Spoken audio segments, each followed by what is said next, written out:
Hello, bienvenue dans mon podcast qui prend soin de toi. Je m'appelle Elodie, coach beauté, bien-être et nutrition et on va parler aussi de lifestyle.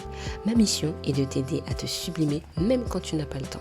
Je vais te partager des conseils, des astuces pour que tu prennes soin de toi chaque jour et tu pourras l'emmener partout avec toi. Et si ce podcast te plaît, n'hésite pas à t'abonner sur les différentes plateformes, à le partager avec tes amis, à le noter avec 5 étoiles sur Apple Podcast et bien sûr le commenter. Cela permettra à mieux le référencier et à aider encore plus de monde comme toi. Installe-toi confortablement où que tu sois et c'est parti pour le tout nouvel épisode du jour.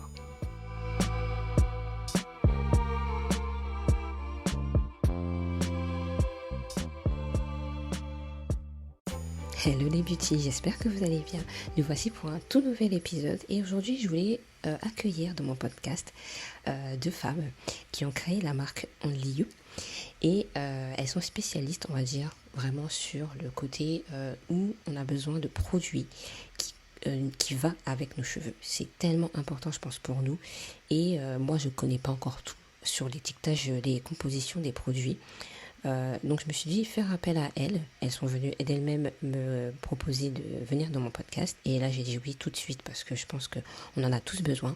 Besoin de savoir quels sont les produits qui sont bons pour nos cheveux et celles qui ne sont pas très bons pour nos cheveux. Donc je vous laisse avec l'interview et je vous dis à tout à l'heure.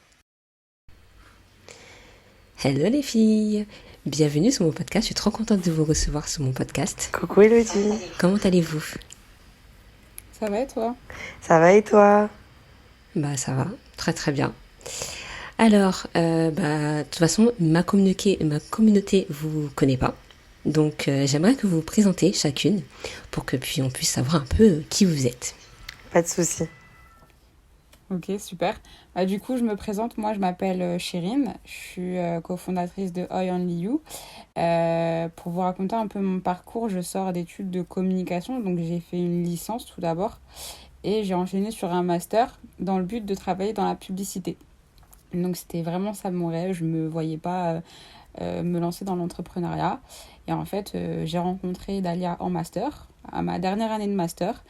Et on a commencé à travailler sur un projet et c'est de là qu'est né, on va dire, Oi et l'envie d'entreprendre. Et je vais laisser du coup Dalia compléter. Moi du coup, je suis un peu l'opposé de Chérine. Ça veut dire que depuis toujours, je voulais entreprendre. Donc à la fin de mon master, je me suis directement dit, allez, je me lance. On avait une super idée avec notre groupe, avec Chérine, à la fin de notre master. Et notre jury nous avait plutôt conforté dans l'idée qu'on avait une bonne idée. Donc moi, j'ai dit aux filles, voilà, moi je me lance, celle qui est partante, elle est partante. Moi, en tout cas, c'est sûr que j'y vais. Puis Chérine, quelques mois après, elle m'appelle et elle me dit, ouais, Dalia, franchement, j'ai envie de me lancer avec toi, je me sens prête. Et j'étais super ravie parce que Chérine, c'est un peu mon opposé. Moi, je suis super forte en tout ce qui touche le digital, en tout ce qui touche le design. Elle est super forte en stratégie, en rédactionnel. Donc, on a vraiment une bonne synergie. Donc, j'étais super heureuse. Et la preuve, ça a fonctionné 1 an plus tard. On est là. Donc, on est très heureuse de notre collaboration. Même au niveau de la personnalité, on est quelqu'un on a des personnalités en fait totalement opposées mais qui se complètent à la perfection et c'est pour ça qu'on a un très bon duo. Dalia elle va être un peu plus sociable, un peu plus faux-folle et tout et moi un peu plus posée donc vraiment on se complète bien. Ah mais c'est trop bien d'avoir des personnes comme ça opposées et des fois on se dit mais avoir une personne opposée comme ça c'est pas possible de vivre avec et en fait vous êtes deux personnes opposées et vous vivez hyper bien ensemble. Donc, ouais, on s'entend super bien. Enfin, être associé aussi, c'est comme un mariage. Et donc, il faut savoir justement avec qui on s'associe. Et nous, notre duo fonctionne très bien. Bah, c'est trop bien. Franchement, les filles, prenez note, hein, comme quoi ça peut le faire. Alors, on va parler de votre entreprise aussi. N'hésitez pas, dites-moi un peu quelle est votre entreprise, quel est le nom, qu'est-ce que vous faites. Donc, je vais laisser Chérine parler. Alors déjà, en fait, nous, on est parti d'un constat qui est qu'aujourd'hui, on est un peu perdu face à toute l'offre de produits capillaires qui existe. Quand on va dans un supermarché, honnêtement, on a du mal à s'y retrouver face à tout ce choix. Et que du coup, les consommateurs aujourd'hui sont perdus. Et pire encore, il y a une vraie méconnaissance de nos cheveux et du coup des produits qui leur sont adaptés. Donc en clair, on ne sait pas comment prendre soin de notre chevelure. Donc c'est le problème qu'on a identifié. Et nous-mêmes, on a eu des problématiques avec nos cheveux. Donc on s'est rendu compte qu'on n'était pas les seuls à avoir ces problématiques et que tout le monde a des problématiques et ne sait pas en fait quoi mettre, comment prendre soin de ses cheveux et tout ça. Donc on a décidé en fait de créer Oi, une plateforme qui regroupe des marques totalement prodigieuses pour les cheveux, mais aussi éco-responsables. Donc c'est le positionnement qu'on a pris et on fait le choix aussi de ne pas hiérarchiser un cheveu par rapport à un autre. Donc nous sur notre plateforme on peut retrouver des produits qui correspondent aux cheveux lisses, ondulés, bouclés, crépus. Et on ne veut vraiment pas se nicher dans un type de cheveux parce qu'on sait que tout le monde a des problématiques et tout le monde a des besoins. Et donc on fait vraiment aussi le choix de mettre en avant la personnalisation sur nos sites parce que justement on disait qu'on sait qu'en fait on ne sait pas vraiment vers quoi se diriger comme produit. Donc nous, en répondant à un quiz, on redirige nos clients vers des produits qui sont adaptés à leurs besoins et à leurs problématiques, donc une routine adaptée à eux. Et ce qui fait aussi la différence de notre plateforme, c'est qu'on permet aux consommateurs d'avoir un guide de lecture des ingrédients et de pouvoir aussi du coup savoir tout ce qu'ils consomment, à quoi sert l'huile de ricin et autres et tout autre composant en fait qu'ils peuvent retrouver dans le produit. Ok, c'est bien tout ça. Je pense que ça pourrait vraiment intéresser en fait nous toutes. On a tous un peu de problèmes avec nos cheveux, on ne connaît pas un peu nos cheveux, on ne sait pas quel ingrédient en fait mettre dans nos cheveux. Et je pense que ça peut être vraiment intéressant de pousser un petit peu et de changer un peu ce côté où on prend un produit sans savoir ce qu'il y a à l'intérieur. Aujourd'hui, on a envie de savoir en fait ce qui est dedans, donc c'est très intéressant d'avoir créé en fait cette marque. Et on sera gagnant du fait qu'aussi on va sur le site, on pose les bonnes questions, enfin on répond aux questions. Et de là, on sait en fait quoi prendre. Et je pense que c'est un gain de temps aussi pour celles et ceux qui n'ont pas envie d'aller chercher, qui ne comprennent pas en fait tous les produits qu'on a sur le marché. Donc franchement, c'est trop bien. Merci Elodie. Et qu'est-ce que vous en pensez aujourd'hui? Parce que c'est vrai qu'on est tous dans un peu on a besoin de savoir un peu ce qu'on met dans nos produits.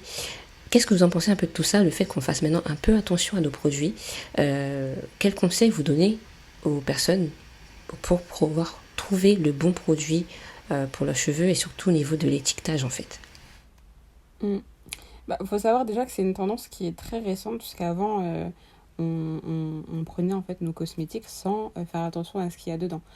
Et maintenant avec les enjeux sanitaires et environnementaux, c'est là qu'on a commencé en fait à faire attention à ce qu'on consomme. Et on a vu notamment avec l'évolution d'applications comme Yuka qui permettent aussi de pouvoir lire ce qu'on consomme dedans. Mais c'est une tendance qui reste quand même très jeune et il y a beaucoup de greenwashing encore autour de ça. Donc il faut faire attention. Et même les applications aujourd'hui, ils nous donnent des notes globales sans forcément s'intéresser au dosage des ingrédients. Donc par exemple, il y a des ingrédients qui, avec un certain dosage, peuvent être utilisés dans le produit, mais sur ces applications-là, ils vont être considérés comme mauvais parce qu'ils sont présents. Ou inversement. Ouais. Bon, il y a aussi l'inversement. Il y a des produits qui peuvent être acceptables juste parce qu'ils ont un dosage faible, mais en soi, certaines personnes ont un cuir chevelu beaucoup plus irritable et quand elle va le mettre, elle aura des réactions et elle ne comprendra pas pourquoi, parce que quand elle regardera sur ce genre d'application, elle se dira « non, mon produit, il rentre dans les normes ». C'est vrai.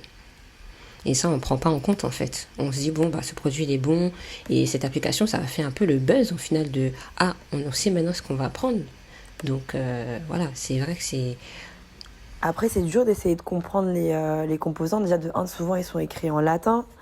Chirine et moi, on est issus du marketing, de la communication, du digital. Du coup, on a dû limite se former pendant 6 mois sur les composants. On n'est pas non plus chimiste.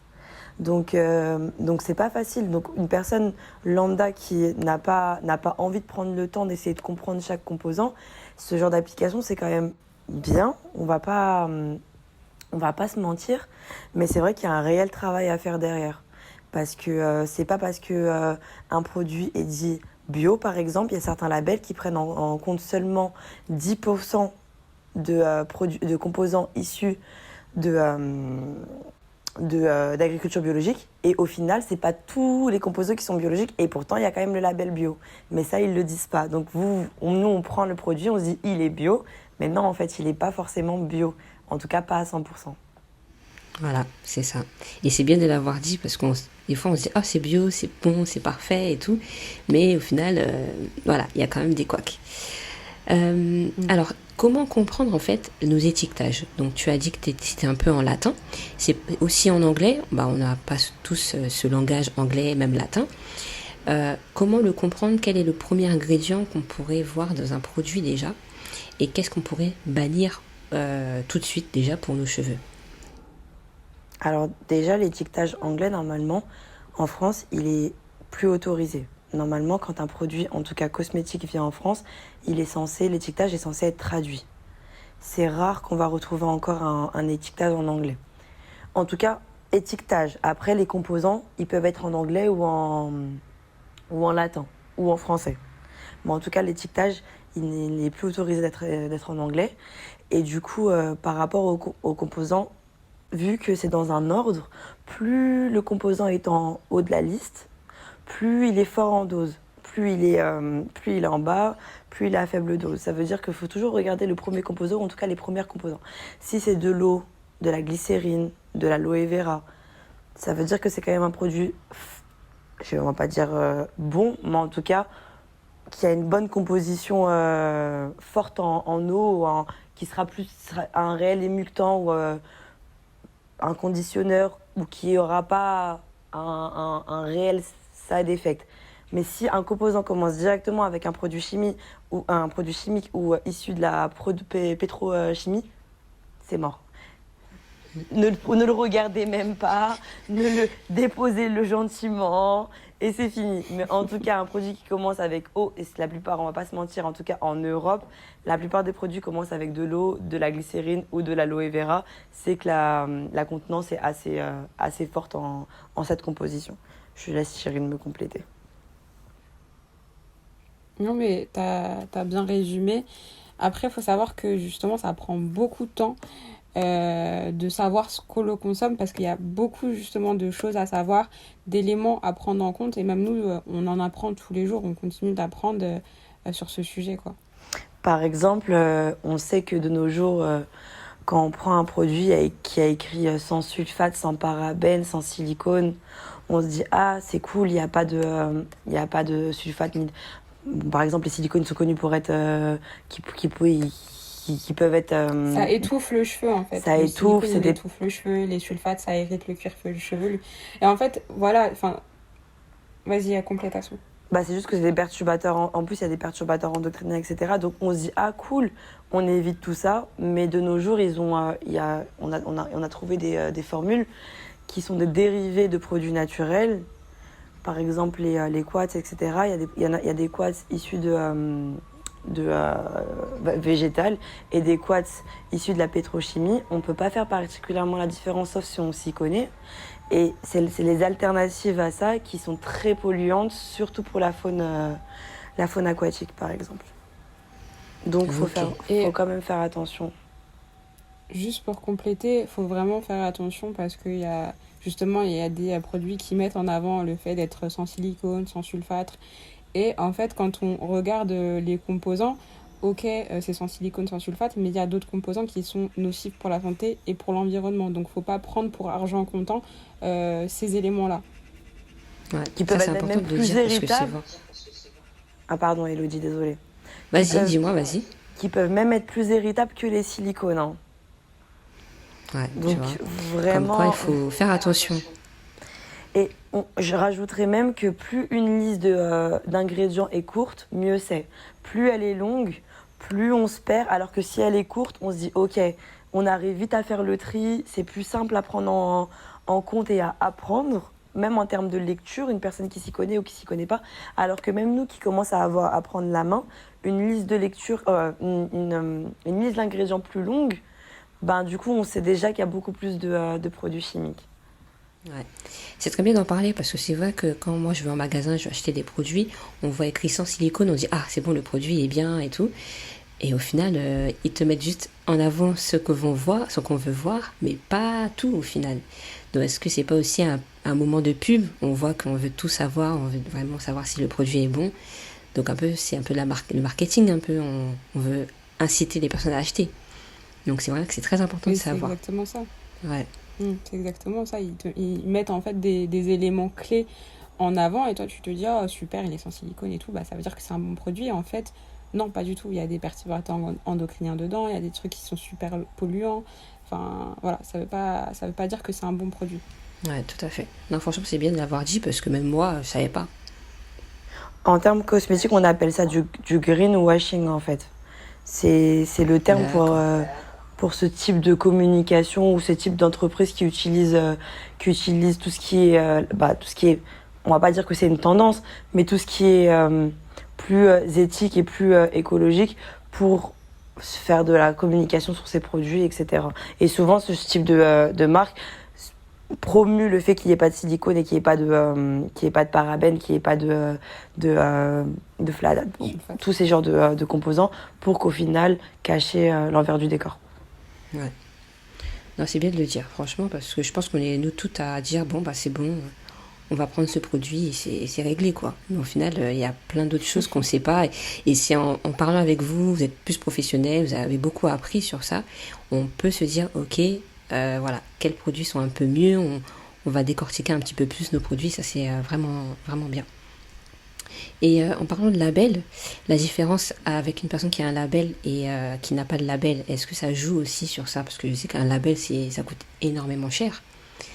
Donc, il y a une différence sur ça ou pas?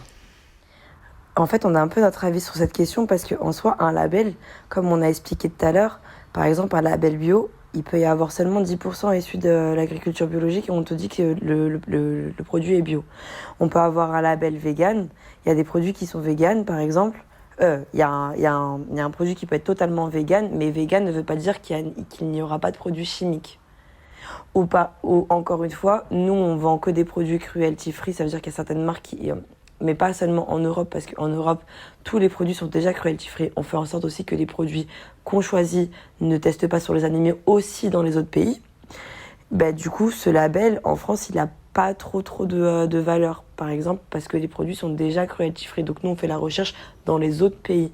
En fait, c'est bien d'avoir un label, mais il faut aussi comprendre le label et il faut aussi voir les labels. Il y a des labels certifiés, il y a des labels plus importants, parce qu'en plus, les marques peuvent payer pour un label, donc ça peut être un peu, pas si fiable que ça, en fait.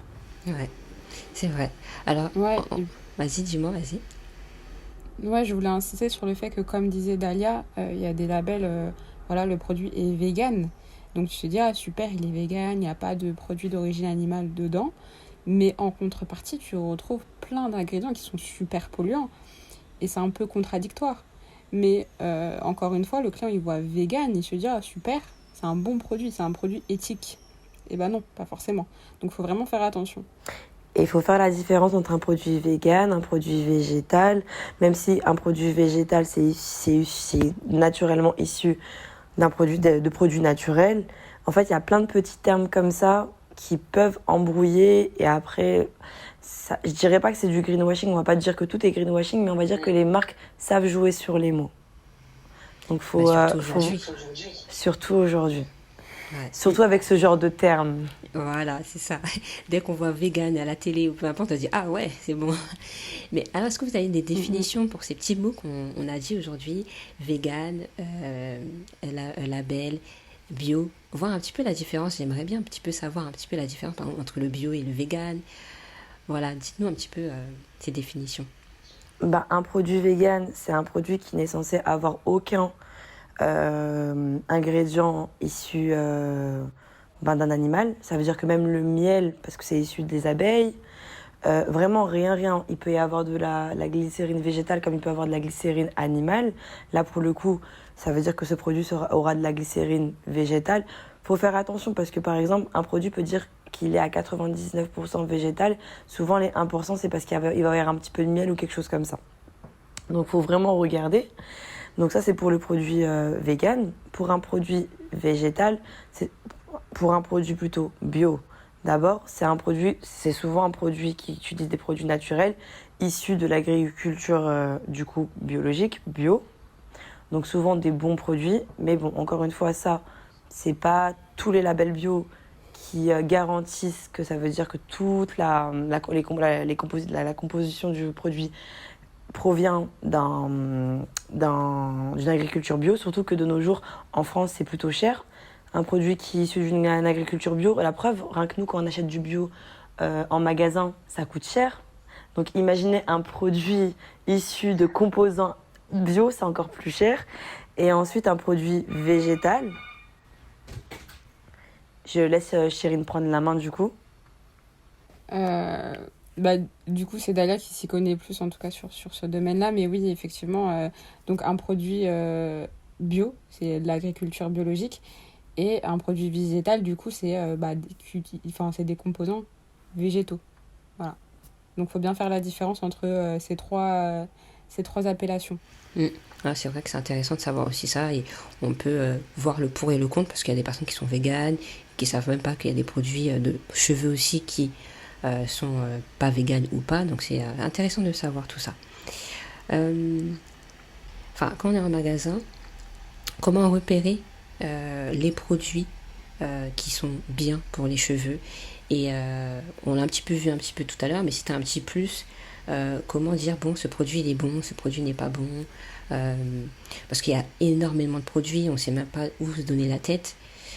La première chose que tu vas faire, toi, si tu vas en magasin, comment tu vas réagir? Qu'est-ce que tu vas faire, toi, si tu veux prendre un produit pour les cheveux? C'est vrai que quand on me le disait tout à l'heure, déjà quand on arrive en magasin, on est perdu, parce qu'il y a beaucoup de choix, donc on ne sait pas vers quoi se diriger. Donc déjà, il faut savoir quels sont nos besoins et nos problématiques. Qu'est-ce qu'on recherche? Est-ce qu'on recherche des produits hydratants, des produits nourrissants? Est-ce qu'on a les cheveux secs? Donc du coup, on a besoin de pallier à cette problématique-là. Voilà, il y a plein de choses à prendre en compte. Donc déjà, quand on a identifié nos problématiques et nos besoins, on va pouvoir se diriger vers des produits qui sont plus adaptés à ça. Et dès lors, il va falloir du coup regarder, comme disait Dalia, les premiers composants du produit. C'est quoi? C'est de l'eau, c'est de la glycérine, c'est de l'aloe vera. Donc déjà, ça nous donne un premier filtre. Et donc du coup, voir la liste d'ingrédients. Est-ce qu'il y a des perturbateurs endocriniens dedans? Est-ce qu'il y a des choses qui sont nocives pour la santé? Et donc aujourd'hui, on a comme on disait tout à l'heure, il y a des applications qui peuvent nous aider dans cette lecture-là. Sinon, il y a l'INSEE, qui est aujourd'hui la plateforme officielle qui permet en fait de lire les ingrédients cosmétiques, qui eux aussi permettent d'avoir une note, d'avoir en fait l'élément, est-ce qu'il est bon, est-ce qu'il est nocif et à quoi il sert. Ok, ça c'est donc bien. après, c'est vrai que ça peut prendre du temps. Ouais, c'est ça. Ça peut prendre du temps, mais au moins on est sûr d'avoir un bon produit à mettre sur nos cheveux. Ouais, c'est intéressant ce que tu disais au début, parce que c'est vrai que je pense que souvent on dit non, mais moi je veux un produit, je veux un shampoing par exemple, mais on ne cherche pas le pourquoi on veut ce shampoing. Il y a différents shampoings, on n'a pas tous le même type de cheveux aussi, et on se dirige, on dit bon, on veut un shampoing, on le prend, mais sans savoir qu'est-ce qu'il va peut-être nous apporter aussi. Et comme tu dis, c'est important de savoir le pour et le contre, quel produit on veut, pour ensuite aller en magasin et déjà avoir filtré en fait les produits qu'on veut et pas. Donc ça, c'est vrai que c'est intéressant. J'espère que vous avez noté. Écoutez vraiment ce podcast sur Skimat, c'est trop bien. Prenez des notes vraiment pour que après, quand vous allez en magasin ou vous demandez conseil, vous savez en fait le pourquoi du comment, quel produit est bon ou pas. Alors, vous avez un site internet. Donc de toute façon, je mettrai de toute façon tout dans la barre de description de l'épisode. Et je voulais savoir combien de produits vous avez déjà sur votre site à peu près. Alors aujourd'hui, on a 75 références. On travaille avec plus de 20 marques. Donc on a des marques d'un peu partout. On a des marques, une marque brésilienne, des marques qui viennent d'Europe. Et on essaye vraiment justement d'apporter de la diversité et du choix. Du choix pour nos consommateurs, que ça soit pour les cheveux lisses, ondulés, bouclés, crépus. Et par exemple, on ne va pas trouver 3 shampoings pour les cheveux secs sur notre catalogue. Il y aura vraiment un shampoing qui correspond à cette problématique-là et ça sera le meilleur. Voilà, c'est quelque chose qui va vraiment répondre à cette problématique-là parce qu'on ne veut pas justement perdre nos consommateurs dans trop de choix. Parce que nous, c'est ça qu'on met en avant, c'est la personnalisation. On veut que nos consommateurs puissent trouver un produit qui soit adapté à ses besoins et à ses problématiques. et mettre trop de contenu, trop d'éléments, ça va le perdre. Ouais, tout à fait. Mais du coup, on a quand même pour objectif d'agrandir notre catalogue. Par exemple, on sait que on a certains produits qui répondent plus à des problématiques que d'autres. Du coup, on cherche le maximum de problématiques. On passe beaucoup par les réseaux sociaux pour connaître les problématiques de nos consommateurs, pour trouver des produits qui répondent un maximum. Par exemple, on fait souvent des petits quiz, des petites interviews, comment on appelle ça, excusez-moi, des petits témoignages, ou en tout cas on pose des questions à notre communauté pour connaître leurs besoins et trouver des produits en corrélation avec leurs besoins. On choisit pas nos produits comme ça, en fait. On dit pas parce qu'on aime bien ce produit ou parce que on se dit qu'on a besoin de ça. Non, parce que par exemple, moi il y a des marques que j'aime bien ou il y a des produits que j'aime bien mais que je vais pas vendre dans mon site e-commerce parce que ça correspond peut-être pas à ma cible, en fait. Donc on fait vraiment par rapport à notre communauté, on travaille vraiment main dans la main avec notre communauté, en fait. Ouais, c'est ça qui est intéressant au final d'avoir à ce côté un peu minimaliste au final. On va dans un magasin, il y a énormément de produits, on ne sait même pas quoi faire. Là, on va sur votre site, on a quelques produits qui sont intéressants pour nos cheveux, donc c'est vraiment bien. Donc ouais, franchement, c'est vraiment top. Donc vous aurez des nouveautés, je suppose, alors sur toute cette panoplie de produits. Oula, il y en a plein de prévus. D'ailleurs, d'ici quelques semaines, d'ici 2 semaines, il va y avoir une grosse surprise sur le site OI, donc restez connectés. Vous allez la surprise, les filles. Ah, j'adore les surprises. Donc restez connectés. De toute façon, je mettrai tout dans la barre d'infos. Si vous voulez prendre contact avec elle, n'hésitez pas. Donc, merci les filles. Ça m'a fait vraiment plaisir de parler avec vous. Merci beaucoup, Elodie. C'était top. Ouais, c'était vraiment top d'avoir toutes ces ressources et tout. C'est ce que je veux vraiment mettre en place pour toutes les beauty qui vont m'écouter. Et je vous dis à très bientôt. Voilà. Merci Elodie, merci à toi, merci à ta communauté. Merci de nous avoir invités. Merci tout le monde. Merci tout le monde. On espère avoir pu vous aider dans le choix de vos produits et dans la lecture de vos composants dans le futur. Exactement. Dites-moi, alors avant de les quitter, dites-nous le Instagram, si vous êtes sur Facebook, dites-nous les réseaux sociaux. Alors, on a une page Instagram, justement, on fait du coaching capillaire et on met en ligne des témoignages, donc c'est super intéressant, c'est @oy.onlyu, ONLYOU. Et on a aussi un groupe Facebook où on partage des conseils, tout le monde peut interagir ensemble et la communauté fait la force. Et pareil, c'est OI Only You. Top. Alors les filles, vous savez quoi faire, hein. N'hésitez pas à aller les rejoindre. Et les filles, je vous fais de gros bisous et je vous dis à très très bientôt. Merci beaucoup. Merci beaucoup. Bisous, salut. Bisous tout le monde. Voilà les beauty, j'espère que cette interview vous a plu. J'ai adoré parler avec les filles, elles m'ont donné tellement d'astuces. Moi-même, je vais les réécouter pour reprendre des notes et me dire, ok, je sais quels produits je vais prendre, quels produits qui ne sont pas bons pour mes cheveux. C'est tellement important pour moi, en tout cas aujourd'hui, de connaître les vrais produits, les bons produits et les bonnes compositions qu'on doit avoir dans les cheveux. Il y a des choses que je savais, je pense que vous aussi, et des choses qu'on ne savait pas. Donc si vous voulez réécouter l'épisode, n'hésitez pas. Si vous voulez le partager avec des personnes qui ont aussi besoin de savoir quels sont les produits qui sont bons pour les cheveux, n'hésitez pas à le partager avec vos amis, à vous abonner sur le podcast. Ça permettra d'aider d'autres femmes, de référencer encore mieux le podcast et grâce à vous, on pourra aider encore plus de monde. Je vous fais de gros bisous et je vous dis à très bientôt sur le podcast.